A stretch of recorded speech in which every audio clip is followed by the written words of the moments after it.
Checks and balances. What does this mean? Well, everybody knows what it means. It means that one thing checks or balances the other thing. It keeps it level, keeps it equal, keeps it from, in our case, allegedly, infringing on your rights.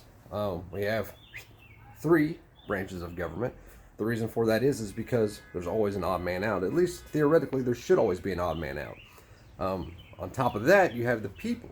So when the way it was created was so that there's always an odd arm out of government, which now we don't have that. We have three branches of government, all that are tyrannical, all that are more concerned with filling and lining their pockets than they are with your rights, and all of which nobody is checking. And until we do, they're just going to do what they do. Everybody's up in arms and talking about this Supreme Court case they're going to take up. Now, these bastards passed up on all these other cases that were far better. For example, the female who had an embezzlement charge, I believe, was convicted of embezzlement. And because of her felony, it's considered. Wait, my bad. Back up. She was convicted of embezzlement because it could have potentially carried more than a year. She is now a prohibited person federally, even though the embezzlement was only a state charge as far as I know. So that would have done far more for the right to keep and bear arms than this case of whether or not you can conceal or carry in public, not conceal carry, open carry in public, or carry in public at all for that matter. I think is actually what it's about. I haven't done too much reading into it because I really don't give a shit, to be honest with you. It does not affect me. I do not care, and you shouldn't either. And what do I mean when I say that? It does not affect me because I don't consent to being governed by this shit show anymore. And that's all it is, the shit show, masquerading as government, playing puppets with the people as they continue to get rich and we continue to get poor. I know you don't believe that's the truth, but it is absolutely the truth. Your money goes not as far today as it did a year ago. Why is that? Is that because you chose to go to work, or you chose to shut the economy down, or you chose not to be allowed to play in parks? Nope. Because the government told you you could not, and if you did, they were going to send their force after you to arrest you, instill fear in you, possibly even kill you and your dog, depending on what they wanted to push. But anyway, until we start doing our job, they're not going to do their job. They're going to do what they want to do. And to rely on the Supreme Court in this case is laughable, especially, since the Heller decision. South Carolina is trying to push, the Libbies in South Carolina are trying to push through a bill where it has a lot to do with, I think, registration, the militia. And I read it, but I didn't really pay much attention to it because, again, I don't give a shit. But they're using the Heller decision in a way that nobody ever thought it would be used except for me. Since the Heller decision, I've been saying that is the worst decision, at least opinion, in the history of mankind. But Justice Scalia was praised by the Conservative Party as the all-constitutional Justice Scalia, and he was not. His little opinion that the government had the right to restrict certain arms or certain people from owning arms will be used against you.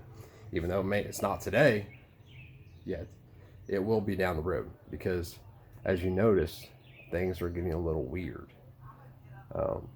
If you're mentally defective, for example, the government can say, you don't have the right to keep and bear arms because we're daddy and we say so. Even though that same person put a restriction on government, said that you shall not infringe on our right to keep and bear arms. But the problem is nobody will stand behind that person because it's not them. And we've seen what these conservative judges have done in the past, year and a half, especially recently, the Supreme Court. All it is just an arm of a tyrannical government. That's it. It's an illusion to make you think that there's options or that there's still checks and balances. There's not when it comes to the federal government. There is no checks and balances. Why? It goes back to the policing forces. They created policing forces. They created federal forces. These forces instill fear in you because you won't own this SBR without paying your tax, or else. You can't own this thing without doing this, or else. You can't own this at all. If you do, look out. And that's what it's about. It instills fear in you, so you obey their rules, and then somehow they convince you to support them, which I don't understand that at all. But hey, whatever. Choose your side. I wouldn't be looking for too much there, guys.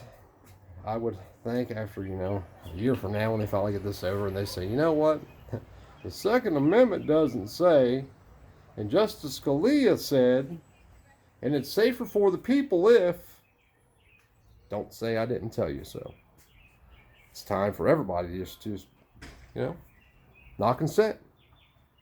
declare your freedom, your sovereignty. Yes, I know sovereign citizens, the sovereign has been made to be a bad thing in this country, and that's my intent. At the founding of the country, everybody was a sovereign individual, but then they've added the word citizen through the 14th Amendment.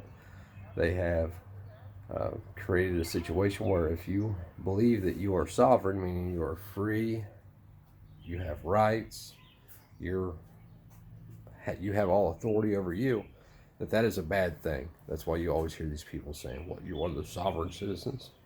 Nope, I'm not. I'm a sovereign individual. And it's sad to see that you are raising your hand, admitting that you're a slave, and then bashing on other people because they won't say that they're slaves also. It don't matter, guys. Just fuck it, let it burn, all of it. Who cares at this point? That's the best thing that could happen for our kids. Unfortunately, some of our kids will make it, some of our kids wouldn't make it. Being where I'm at now, yeah, my kids probably wouldn't make it. But if it meant that your kids would be free in the end, then it is what it is. And that goes back to people being unwilling to sacrifice. It's always about living. Anybody's solution. Somebody left a comment the other day on the video from the Iconic podcast. And he's like, well, he gave all this information. It pisses me off because he didn't give a solution. You need everybody to tell you everything? Come up with your own solution. But it shows what people need. They have to be led. They have to be told what to do. They have to be told what to think. And I'm not saying that specifically that guy needed to be told what to do, say, or think, or whatever. But I think it proves a very good point. The guy gave you the information. Now it's your job to research that information. See how much of that information is true. See what information you can gather further because of it. And then you make your decision on what to do. Hopefully our decisions will be the same. The bad thing is that they've now created laws. And if we talk about our decisions together and we have similar ideals, we are then called conspirers against government or some crazy shit. They'll come up with some law for you to break. If you aren't breaking one, if there's not a law now that they can say you're breaking, they'll make one up. That's what they do now. It's only going to get worse. The noose is tightening. And no, it's not Joe Biden. It's not Kamala Harris. It's not Nancy Pelosi that's going to be a threat to you. It's going to be some asshole with a badge on. Some asshole that government said you have authority over these free people that have authority over you. Let that sink in.